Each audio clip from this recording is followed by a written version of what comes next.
Assalamualaikum warahmatullahi taala wabarakatuh. Sahabat-sahabat detektif yang saya sayangi. Pada hari ini kita mendapatkan suatu rahasia besar, yang mana suatu rahasia ini ada kepada alumni dari Tarim tersebut, dari mulai tahun 90, 92, 93, 94 sampai ke 96 dia sebagai alumni di Tarim tersebut, yang mana ada suatu rahasia besar. Apabila rahasia atau kartu ini dia buka atau kotak hitam itu dia buka, maka ini semua akan menjadi berita dunia yang menghebohkan tentang siapa itu Khabib-Khabib yang ada di Indonesia. Nah, untuk lebih jelasnya kita putar videonya dan akan kita teliti, kita akan telaah, kita akan nilai sendiri. Fadol, ikuti saya.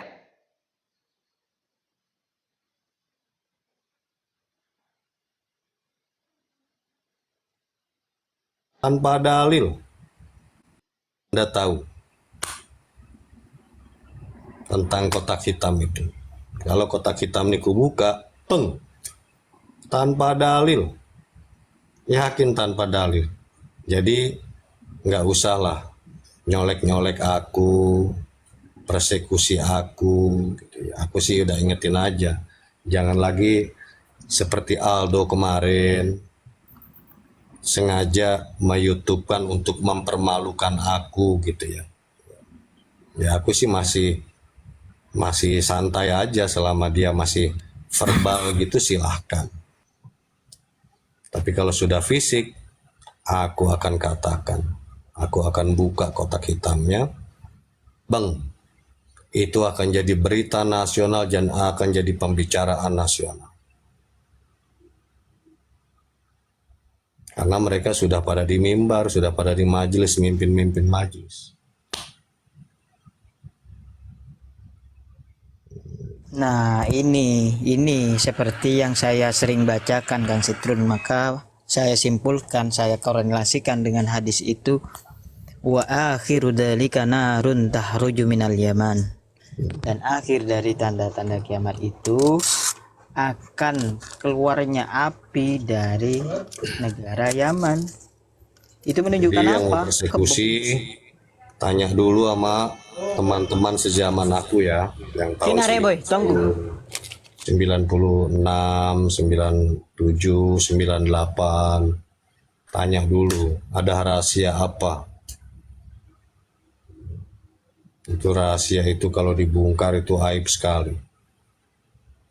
Untuk semuanya. Jadi nggak usah ganggu aku.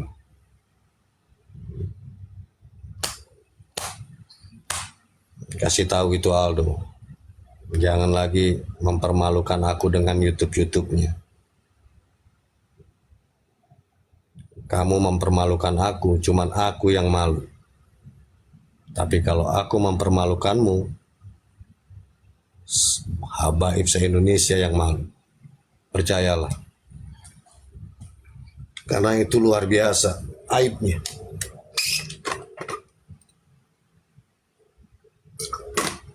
Jadi yang sok-sok jagoan ini pada ini, ya enggak, sebelum bertindak atau persekusi sama aku, ya tanya dulu teman-teman sejamanku.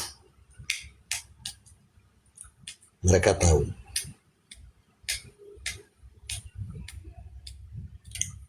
Tapi selama enggak kurang ajar ya aku biasa aja. Kenapa aku nggak akan buka itu? Karena ini masalah ilmiah yang harus dibalas dengan ilmiah, itu aja. Selama ini kan aku sudah mendewasakan diri untuk memilah-milah kasus apa dibalas dengan apa gitu. Ya kalau ke aku ini kerdil ya kasus nasab ya aku balas dengan kotak hitam itu kan selesai. Tapi enggak lah, Nggak sejahat itulah aku.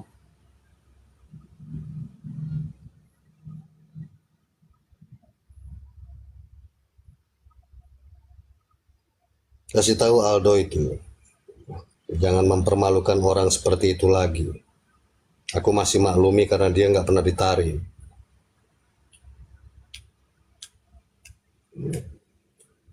Iya.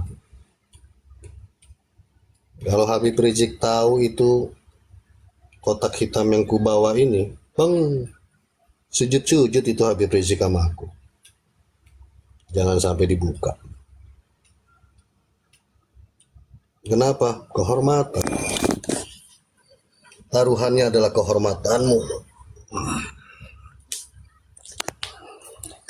Jadi yang mau persekusi silakan. Ini kan udah mulai-mulai nih. Nanya-nanya aku tinggal di mana. Itu udah mulai gejala. Cuman gejalanya belum akut, itu aja.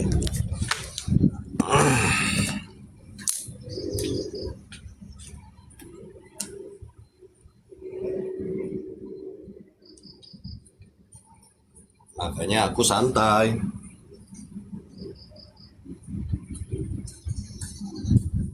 Santai, aku di sini juga nggak pernah menghina Habib, ya kan? Aku cuma omongkan yang fakta.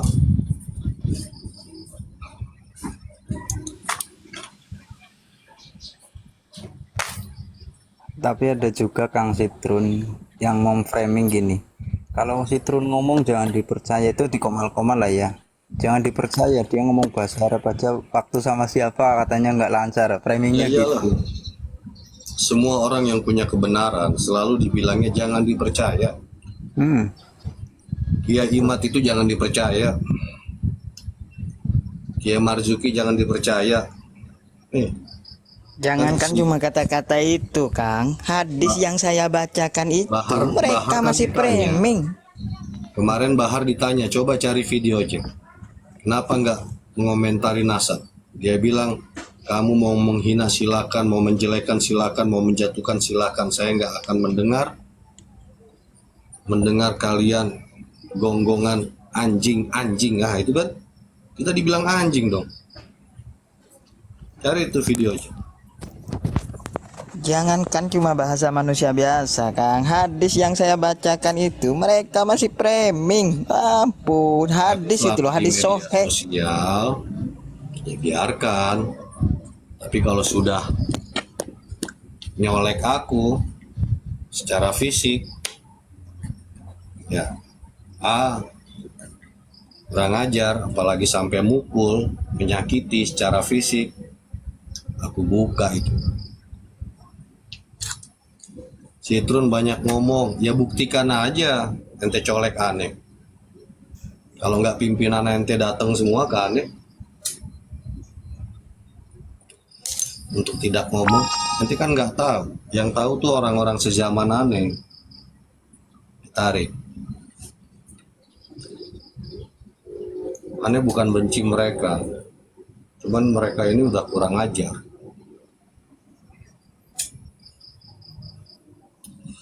Cuman selama dia masih berdebat dengan mulut, silakan. Menghina, saling hina, silakan.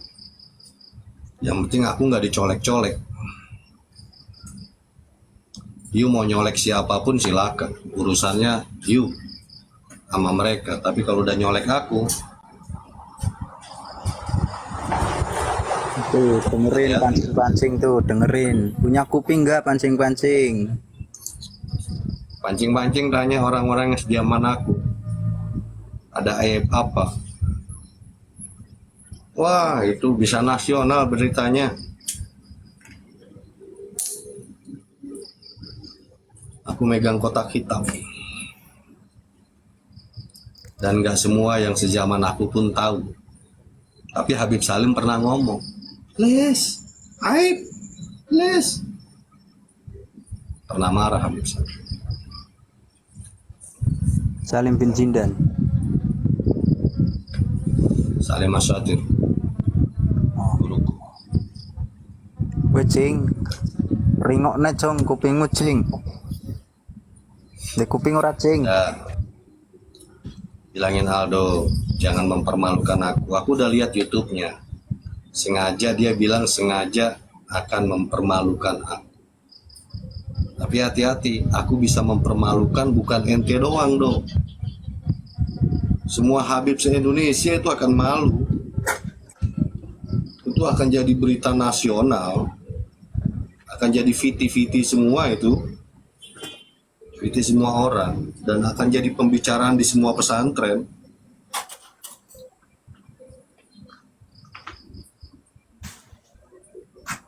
Makanya aku santai. Nah, istriku kan udah bilang, nggak usah ikut-ikutan ini koma. Orangnya pada nggak bener gini. Iya, istriku udah khawatir.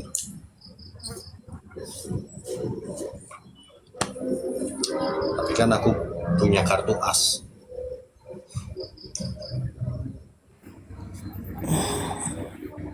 Berarti Kang Citrun itu apa kasusnya sangat-sangat berat sekali ya, Wah, sehingga itu kehormatan bro, itu kehormatan bro. iya sampai segitunya ya. Itu kemuliaan bro, Nauzubillah. kemuliaan bro. Itu nama baik, nama baik besar, nama baik, nama baik.